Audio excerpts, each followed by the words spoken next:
Hi everyone. Wi-Fi details, you have 1 second. Okay, bye.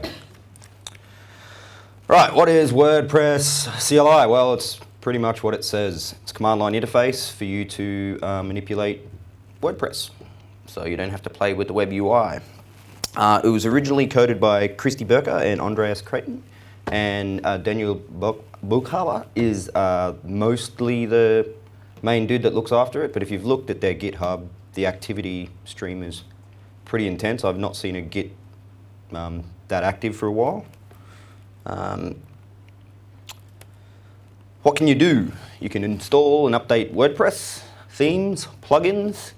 You can manage your content, manipulate your users, and a whole bunch more. It works on single and multi-site installs. So why the command line? Why not would be my question. Not having to use a mouse is very handy and very fast. So makes it very, very quick and easy for you to do all kinds of different things. If you can type it, you can script it, and if you can script it, it can be repeated, which makes your automation happen. The interface doesn't change, it's all text. And if you seem to be on a terrible connection, which can happen, as per Jaff yesterday mentioning, or was it with Jaff, mentioning how he was using Shell on his phone to fix a client site? I've had to do the same thing, and WP-CLI has saved my bacon. Errors are easy to detect because you'll get a response very quickly that something isn't working.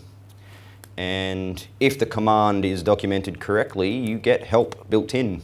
So you can type out the commands as you go, and it'll tell you what you've missed, or just tell you you've typed something completely incorrectly.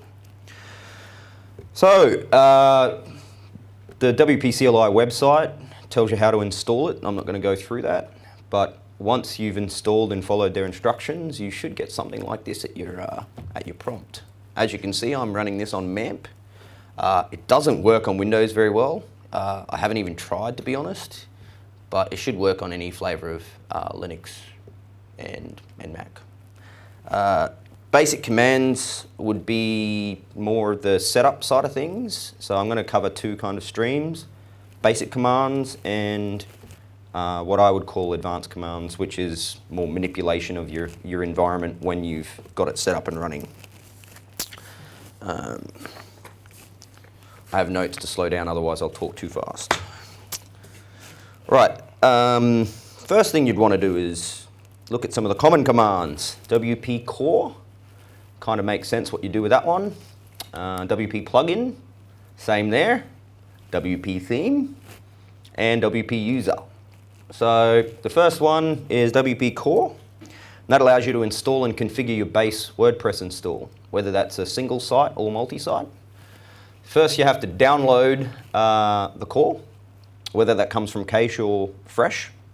It depends on whether you've run the command recently. Then you need to configure it, which is WP-config or core config, which will create the WP-config file for you, which is very handy if you need to spin up client sites. And then core install, which pretty much skips the installer screen you get when you first install WordPress.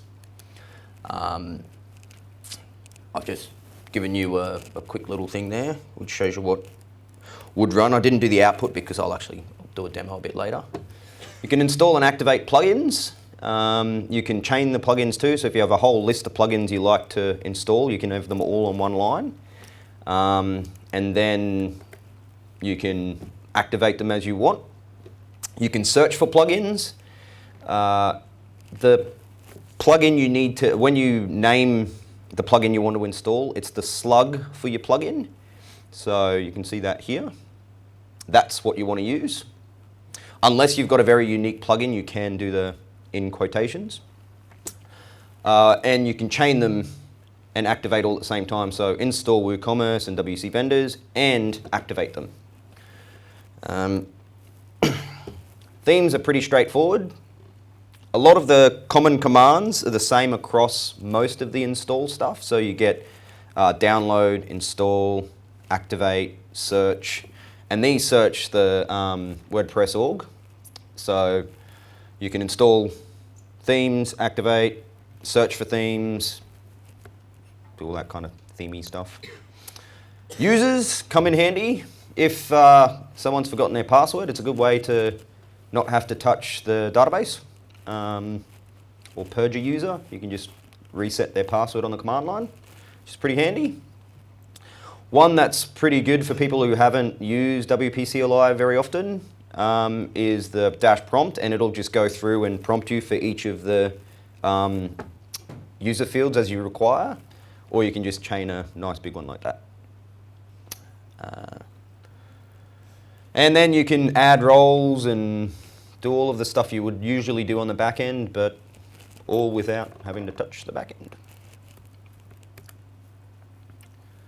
Here's where the stuff gets fun and interesting, and where you'd probably spend most of your time once you've got things set up and configured, because it'll allow you to do a whole bunch of different stuff.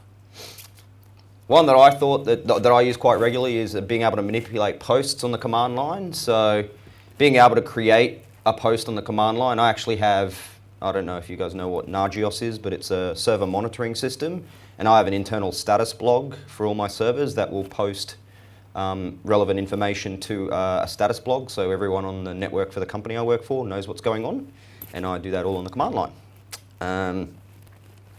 If you want to post regular scheduled posts and things like that, where you're getting the data externally, another good way to do it is with this. Updating your site options and other cool utilities. One of my favorite is search and replace. So when you migrate a site from your local development environment to a staging or production environment, search and replace will actually go through and find every single instance of that string and replace it with your domain. So, does it cover the arrays as well? Serialized arrays? It does. And another good one, if you change your thumbnail sizes, regenerate your media. And that's a big one for people who have huge subsets of media. Do it all on the command line and don't have to worry about the, is it working on the little loady bit there, which often happens. Importing and exporting data. I forgot to put the export command, but it's pretty much the same thing, but export. This one here will actually import the dummy data for WooCommerce. It takes forever because it's actually pulling down all the media off the web. Which reminds me, where am I?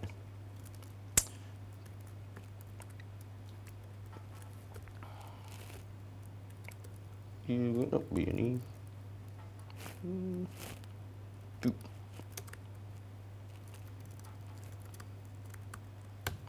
I'll just kick that off because it'll take a while. And that'll allow you to import your data and do a whole bunch of useful things. Export's another good one for part of your migration from local dev through to staging and production as well. So you export from one, import to the other, search and replace, and then you're good to go. Right. Demo time. I'll type really slowly because I've spoken quickly. I've already run one ready to go here. This is my script, which is available on my GitHub if you want to use it.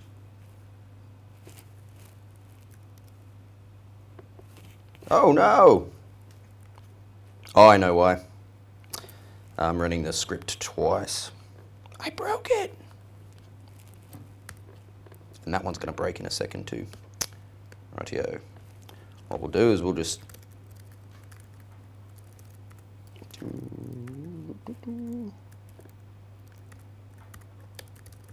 all right.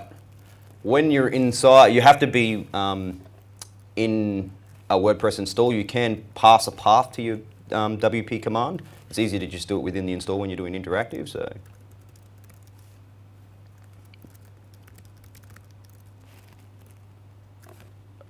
Let's do this guy.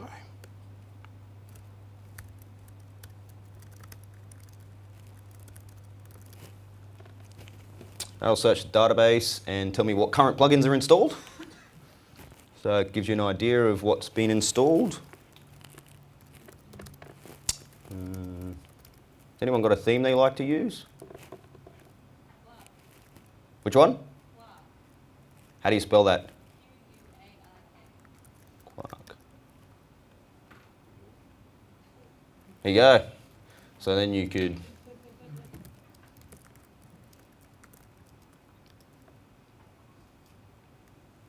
let's see how slow the network is. Do it. Get that, and now it's installed. So got Quark and Storefront and a few others. Here we've got, as I told you, 31 to 78, still going. I'll make that a little bit bigger actually. Mega size. So what I'll actually do is I have got a script here and I'll talk through my script. So what I've got here is just a simple bash script. I got a little bit fancy, so it checks to make sure WP-CLI is installed. It'll automatically generate a database based on the name of the directory passed to the script, and then it appends the date on the end. Then it'll create a user in your database, so in theory, it won't overwrite your database, but I did that already. Then it'll go through and start creating a new site. Here's the standard stuff. Don't interrupt me, demo.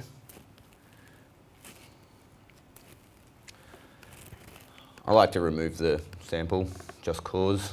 Config, then install. Got a whole bunch of base plugins which I've defined up here. So if you want to actually change what plugins are installed, you just change that line there and then that'll change that. Activate my base plugins, delete the hello plugin. I need to delete the sample page for my WooCommerce demo, which is this guy here. What this does is it installs the storefront WooCommerce theme, creates all the WooCommerce pages. From there, it will create your contact form, your contact page, populates the privacy policy and terms from some sample documents I found on the web, and then it'll create your primary and secondary navigation, populate the menu for you, and then it imports the demo content so you see what's going on. Then it'll rewrite your permalink structure for you, so WooCommerce requires that for their endpoints to work, and then it just outputs what it should look like. And it already, because I'm on OS X, this open site URL will actually open my browser, which it did. The question is not that one. This guy, test store 2. So if you get up here, go over to the script, see home, shop, about, terms and conditions, privacy policy, and contact. The system works. And yeah, it's actually inserted the shortcode directly into the page from the script, because when you install contact form 7, it creates a generic contact form. So I just grabbed that contact form ID direct out of the DB. So it allows you to do a whole bunch of nice demo stuff. All the content's been imported. And the terms and conditions actually pull in from a text file, which you can change if you need to. And this is all done automagically. One thing I was trying to do was actually to reset the shop homepage, but there's a limitation in how WP-CLI manages its pages. So when you ask for a page from the database, it formats it in such a way that it's a bit of a pain to extract the IDs correctly with bash / I couldn't be bothered. All that code is available up on here. So if you want to mess around, fork it, make it better, you can. How many more minutes do I have? Ooh, 20. Does anyone have anything specific within WP-CLI they want me to demo? Or questions that I could mess around with at the same time? How is the theme, the list of themes, and the metadata for the plugins being stored? If it's local, everything, Okay, the question was, how is the theme metadata stored? And if you're searching for a theme, it's actually searching the WordPress.org repository. And for anything that's on the installation, it's actually just querying the local installs database. So let's go over here. So that there, this is all done. That's just querying what's the current installs. That's actually an array that lives in the DB, so it's just been formatted into a nice format for you. Does anyone have a favorite plugin that I haven't installed? Oh yeah. We've just got a plugin for our work, and it takes over. So it's sort of like a drag and drop system because we've got content editors that obviously need that and have no idea about HTML and that. So when we put like a URL in the page, that base64 encodes it. So Yep. would search and replace do that? Because I know it goes through the serialized arrays and that, but would it manage to be able to pick up something like that? Don't think so, because of base64 encode. It'd be a good thing to suggest to WP-CLI, and I'll have a look actually. I'll write that down because I like contributing random things to it. So Yeah, because that'd be pretty handy. that's one thing I forgot to mention, is that you don't have to just install plugins or themes from the WordPress repo. You can give private URLs and local zip files as well. So if you have paid for plugins or anything like that, you can just link to an S3 link or an internal server or something you've got, or just package the zip file with your code that you zip up, that you send up onto your server. And then, see what other commands I can demo for you then. Let's play with posts. So here's the built-in help. So if you're like WP,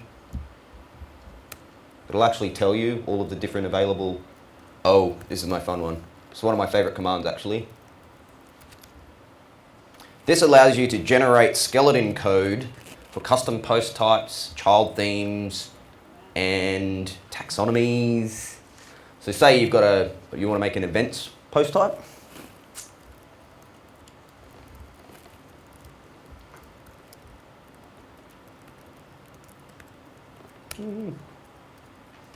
Let's go the whole hog, shall we?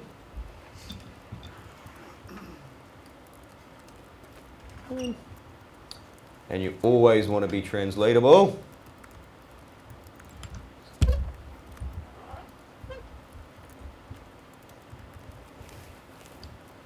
And see what happens. Boom! Let's make that a little bit smaller. It's outputted all the code you need to create a custom post type. And it pre-fills in everything for you, does everything you need to do, and you can literally just echo that directly into, say, need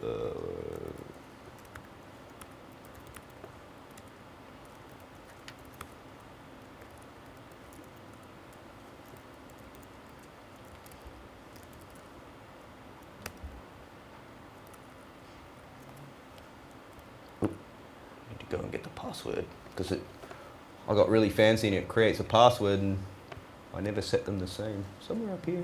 Hello? There we go.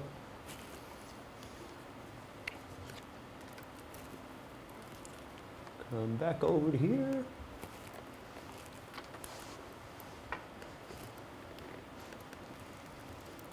Theory. Hello? What did I break? I probably broke the functions.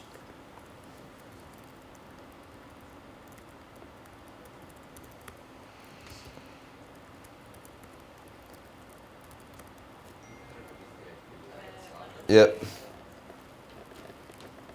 Thanks, friends. And now, let's make sure.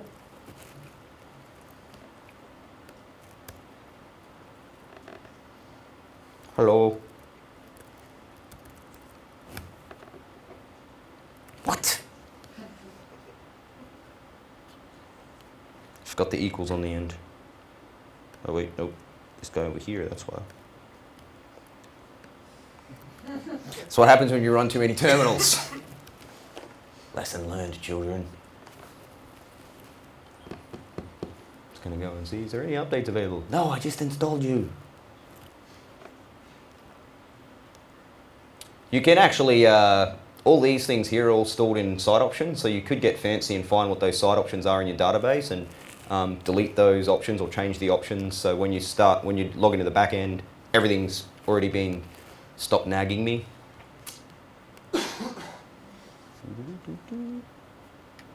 Events? Sweet events. Boom, just like that. So, yeah, and you can do child theme starts. It's a nice way to get your plugin and theme development done very quickly. But don't put custom post types in your themes. Never do that. Always put functionality in plugins.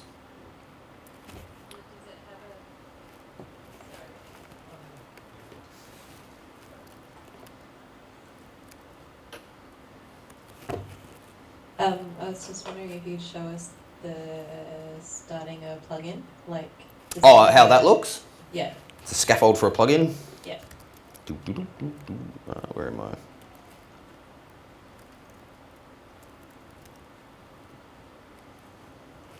Am I in the right place? Yep, I am. There's so many options for these that I don't actually often remember all of them. Oh, and don't forget your plugin tests as well, which it'll auto create for you. What would we call it? My Sweet Plugin. My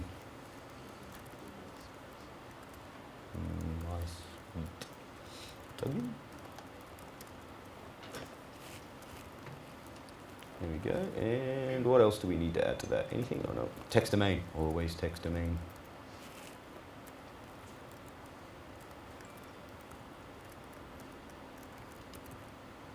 Just to be different.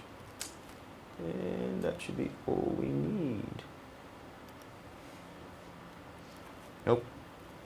What did I spell incorrectly? Will it not let us do that for plugin? No, it does not. I will have to submit that change.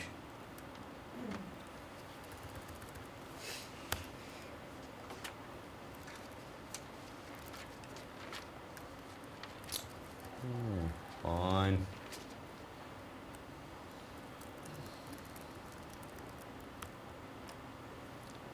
You can do tab complete once you install a whole bunch of extra stuff, so it makes it a little bit faster.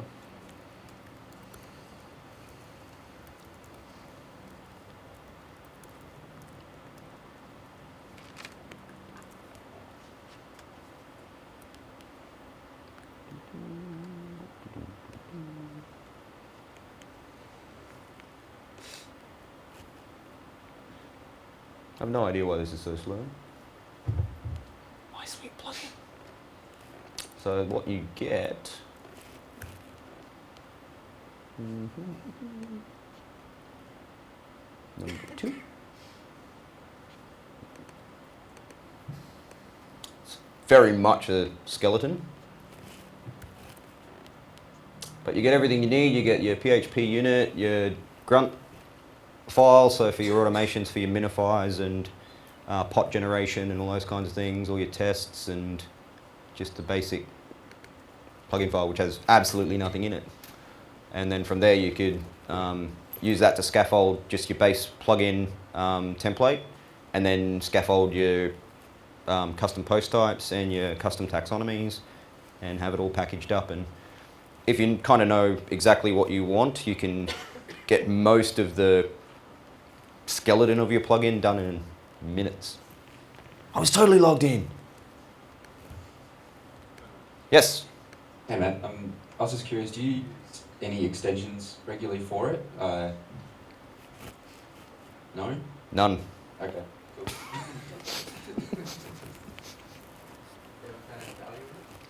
I haven't needed them. Have you got any you'd recommend?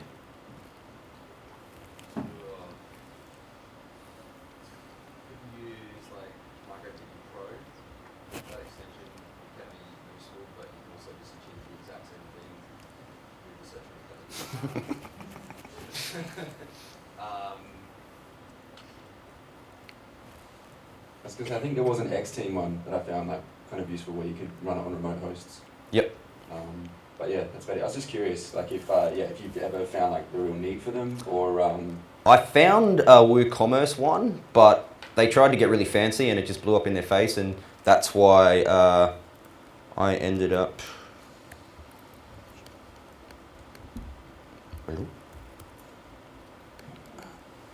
Oh no! Spinning beach ball of doom. That's why I ended up making my own. Oh wait. that's where like the WooCommerce scaffold came from. Well, yeah. Well, the idea is that you can call the WooCommerce commands and stuff to create these pages and all that. And so they were actually including all of the WooCommerce class files and doing all of this fancy stuff. I'm like, why don't you just make the page like that? So they had this massive WP-CLI plugin, and I did it in like 10 lines of shell. It does the same thing. So what I ended up doing was just one thing you should do is, if you want to see what a plugin changes, is do your database import export and then use a differential tool to see what changes in the database, so you can see what options it's actually manipulating when it's installing and being configured, and then take those options and put them in to actually change this. So that one there that takes away the WooCommerce nag screen in one line. So that's kind of stuff as well. G'day, look, I was just wondering if there was a -p, like MySQL -p option for when you're creating users, it's not like, I don't like to type passwords on the command line, you'll get them in the dash. Oh, when you're creating users or when you're doing config, you can do interactive, but it's kind of pointless. I mean, because with MySQL -p, it'll do all that, you can just specify the database name and everything, and then you just type in password. And Yep. It's not sort of stored. Yeah, the idea behind a lot of what I do though is that it is completely automated. So you saw the script. I run one line and then magic. We have the whole WooCommerce demo site up and running, which is great if you need to just test some plugins on a local site. You can just spin up that shell script once you've got WP-CLI installed. In a couple of minutes, you've got a demo site that you can mess around with without having to sit there and click and drag. It's like go up, make a coffee, come back, and it's ready to go. So, and then it doesn't really matter with local stuff. That's why I've got it generating usernames and passwords and database names and all that kind of stuff. My script doesn't work if you want to try and run multiple things on the same day, unless you install them on different directories. Then it'll work fine. Around here I have Here's a bunch of resources. Go and check out their GitHub. They're extremely active and very responsive to problems they may have. There's my GitHub and my little plugin there, which will have a WP-CLI import soon. Just a quick one. Yes. Or probably not. With the database, how easy is it to transfer from, say, like a staging database to a production database? Well, it depends if it's a new production or an existing production. Existing. Yeah, that's always hard. Something that I've done quite regularly is I will dump the production database into staging and manipulate what I need to on the staging one, and then export the database and run a text diff on the database, and then only import the changes back into production. Have you ever used anything like Brand? No. No. I just script it. Usually the plugins are cool and all that, but they usually just get in the way, so I just write a script to do it for me. Yeah. JSON export or just SQL. JSON's really good because there's some really good JSON diff tools now, which makes it very easy for you to import stuff. There's actually a plugin that allows you to export any WordPress option as a JSON object, which makes it very easy to then import using WP-DE import stuff. Cool. Thanks, Jamie. We got time for one more question. Does anyone else?